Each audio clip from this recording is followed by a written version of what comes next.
നിലവിൽ ഇത്ര വീഡിയോകളുടെ പരിചയത്തിൽ ഞാൻ പറയുകയാണ്, എത്രയോ ചോദ്യങ്ങൾ ഞാൻ നേരിട്ടിട്ടുണ്ട്, എത്രയോ ചോദ്യങ്ങൾ എന്നോട് ഉന്നയിച്ചിട്ടുണ്ട്. കഴിഞ്ഞ ദിവസം നാം ചെയ്ത വീഡിയോയിൽ വന്നൊരു ചോദ്യം ഇദ്ദേഹമാണ് ചോദിക്കുന്നത്, ഒരു തൊപ്പി പിന്നെ നിൻ്റെ കഴുത്തിൽ ഒരു ഷാള് അതെന്തിനാ? ആ ചോദ്യത്തിൻ്റെ പോക്ക് നിങ്ങൾ ശ്രദ്ധിക്കണം. നീയൊക്കെ അത്തിപ്പറ്റ ഉസ്താദിനെ അറിയുമോ? അത്തിപ്പറ്റ ഉസ്താദ് എന്നൊക്കെ പറയുമ്പോഴേ ജസ്റ്റ് ഇതേ അത്തിപ്പറ്റ ഉസ്താദ് എന്ന് പറഞ്ഞത് ഇങ്ങനെ ഒന്ന് എഴുന്നേൽക്കണം, അതാണ് അതിൻ്റെയൊക്കെ മഹിമ. അവരുടെയൊക്കെ പേര് പറയുമ്പോൾ പോലും ഒന്ന് എഴുന്നേൽക്കണമെന്ന് നമ്മളുടെ മനസ്സിന് തോന്നിപ്പോവും. അതാണ് അവരുടെ ജീവിതം കൊണ്ട് അവരൊക്കെ നമ്മളുടെ മുമ്പിൽ അടയാളപ്പെടുത്തി വെച്ചത്. സ്വാത്വികനായ വലിയ പണ്ഡിതനാണ്. എന്താണ് യഥാർത്ഥ ഇസ്ലാം എന്ന് ജീവിച്ച് കാണിച്ചു തന്ന മഹാനായിരുന്നു. അതിൽ ആർക്കും സംശയമില്ലല്ലോ. അവരുടെ ജീവിതം കാണിച്ചു തന്നത് കൊണ്ട് തന്നെ എത്രയോ ആളുകൾ ഇന്നും സുന്നത്ത് ജമാഅത്തിൽ ഉറച്ചു നിൽക്കുന്നുണ്ട്. അതുപോലെ അവിടുത്തെ വസ്ത്രധാരണയിലും എളിമയിലും ഇതൊന്നും നോക്കാനും പഠിക്കാനൊന്നും നിനക്ക് നേരമില്ല എന്നെ പറയുകയാണ്. ഇവിടെ ഈ സുഹൃത്തിനോടൊക്കെ ചോദിക്കാനുള്ളത്, ബഹുമാനപ്പെട്ട അത്തിപ്പറ്റ ഉസ്താദ് അവിടുത്തെ എളിമത്വവും വിനയവും ഒക്കെ കൊണ്ട് അവിടുത്തെ ശരീരത്തോട് ചേർത്ത് വെച്ച് തൻ്റെ ശരീരം നല്ല രീതിയിൽ മറച്ചുകൊണ്ട് നടന്ന അവിടുത്തെ വസ്ത്രത്തിൻ്റെ ഭംഗി, അതൊക്കെ ഒരു വല്ലാത്ത ഭംഗി തന്നെയാണ്. അതൊക്കെ സൂഫി ലോകത്ത് ജീവിക്കുന്ന ആളുകളുടെ പ്രത്യേകതയാണ്.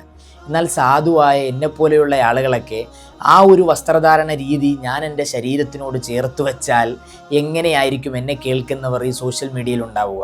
എൻ്റെ ഡ്രസ് കോഡ് അതൊക്കെ എൻ്റെ ഇഷ്ടമാണ്. കേവലം ഒരു വസ്ത്രം കൊണ്ടാണോ സഹോദര ഒരു മനുഷ്യൻ്റെ ജീവിതത്തിൻ്റെ ഐഡൻറ്റിറ്റിയെ നിങ്ങളൊക്കെ കാണുന്നത്? നമ്മൾക്കൊക്കെ എന്തിനാണ് ഇദ്ദേഹം തൊപ്പി വെച്ചിരിക്കുന്നത്? എന്തിനാണ് വെള്ള വസ്ത്രം ധരിച്ചിങ്ങനെ ഇരിക്കുന്നത്? എന്തിനാണിത് സോഷ്യൽ മീഡിയയിൽ നിങ്ങളൊക്കെ അപ്ലോഡ് ചെയ്യുന്നത്? ഇതൊക്കെ ചോദിക്കേണ്ട കാര്യം നമ്മൾക്കുണ്ടോ? അതൊക്കെ അദ്ദേഹത്തിൻ്റെ രീതിയല്ലേ. ഇവിടെ എനിക്ക് സങ്കടം തോന്നിയൊരു കാര്യം, അത്തിപ്പറ്റ ഉസ്താദിൻ്റെ ജീവിതം പഠിച്ചു എന്ന് തോന്നിപ്പിക്കുന്ന രീതിയിൽ എഴുതി ചേർത്തിട്ട് അത്തിപ്പറ്റ ഉസ്താദിൽ നിന്ന് എന്താണ് ഇദ്ദേഹം പഠിച്ചതെന്നാണ് എനിക്ക് മനസ്സിലാകാത്തത്. കാര്യം ജസ്റ്റ് നിങ്ങൾ ഇതൊന്ന് കണ്ടു നോക്കിയേ. 19-ാം വയസ്സിൽ പാർട്ടി ഓഫീസിൽ 3-ാം വയസ്സിൽ ഹൈക്കമാൻഡിനെ പ്രസാദിപ്പിച്ച ഒരു സീറ്റ് തരമാക്കി എടുത്ത് സ്റ്റേറ്റ് അസംബ്ലിയിലേക്ക് ജയിച്ചു കയറുമ്പോ I was strong, Zakir bhai. ഇദ്ദേഹമൊക്കെ വേറൊരവസ്ഥയിലേക്ക് മാറിക്കഴിയുമ്പോൾ പരിശുദ്ധ ഇസ്ലാമിലാണ് താൻ നിലകൊള്ളുന്നതെന്ന് പോലും മറന്നുപോകുന്ന ഒരവസ്ഥ. പരിശുദ്ധ ഇസ്ലാമിൽ ജീവിച്ചിരിക്കുന്നിടത്തോളം കാലം ഒരു പുരുഷന് പരിശുദ്ധ ഇസ്ലാം കൽപ്പിക്കപ്പെട്ട ഒരു ഔറത്ത്, തൻ്റെ ശരീരം മറക്കേണ്ട ഭാഗങ്ങൾ അടയാളപ്പെടുത്തി തന്നിട്ടുണ്ട്. പലപ്പോഴും ചില സാഹചര്യങ്ങളിൽ ഇവരൊക്കെ അതുപോലും മറന്നുപോയി സിനിമാ ലോകത്തിൻ്റെ ബാക്ക്ഗ്രൗണ്ടിലൂടെ തൻ്റെ ശബ്ദങ്ങൾ സമൂഹത്തിൻ്റെ മുമ്പിലേക്ക് കാണിച്ച് രസിച്ച് മറ്റൊരിടത്ത് തൊപ്പിയും വെച്ചിരുന്ന് കോലം കെട്ടുന്നതിനെക്കാട്ടിയും എത്ര ഭേദമാണ് ഞാൻ നിങ്ങളുടെ മുമ്പിൽ സ്ഥിരമായിരിക്കുന്ന വേഷത്തിൽ തന്നെ ഇങ്ങനെ ഒന്നിരിക്കുന്നു, ഒരു ഷാള് ചേർത്തു, അപ്പോഴേക്കും അദ്ദേഹത്തിന് സഹിക്കാൻ കഴിയുന്നില്ല. എങ്ങനെയാണ് ഇവരോടൊക്കെ നമ്മൾ മറുപടി പറയേണ്ടതെന്ന് എനിക്കും മനസ്സിലാകുന്നില്ല.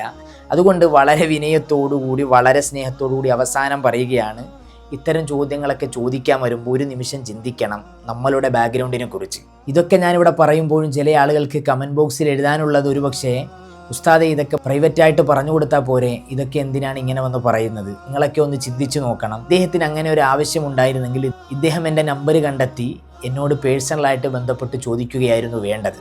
മറിച്ച് സോഷ്യൽ മീഡിയ പ്ലാറ്റ്ഫോമിൽ വന്നിട്ട് ഇദ്ദേഹം അങ്ങനെ ഒരു കമൻറ്റ് രേഖപ്പെടുത്തുമ്പോൾ സാധാരണക്കാരായ ആളുകളുടെ ഇടയിൽ പോലും അത്തിപ്പറ്റ ഉസ്താദിൻ്റെ ജീവിതം വെച്ചിട്ട് ഇന്നത്തെ ഉസ്താദുമാരുടെ ജീവിതം പോലും താരതമ്യപ്പെടുത്തി ഇന്നത്തെ ഉസ്താദുമാരൊക്കെ മോശപ്പെട്ട രീതിയിലൂടെ സഞ്ചരിക്കുകയാണെന്നൊരു തോന്നൽ പോലും വരാതിരിക്കാൻ വേണ്ടിയാണ് ഇത്തരം കാര്യങ്ങൾ നിങ്ങളുടെ മുമ്പിലേക്ക് ഞാൻ എടുത്തു കാണിച്ചത്.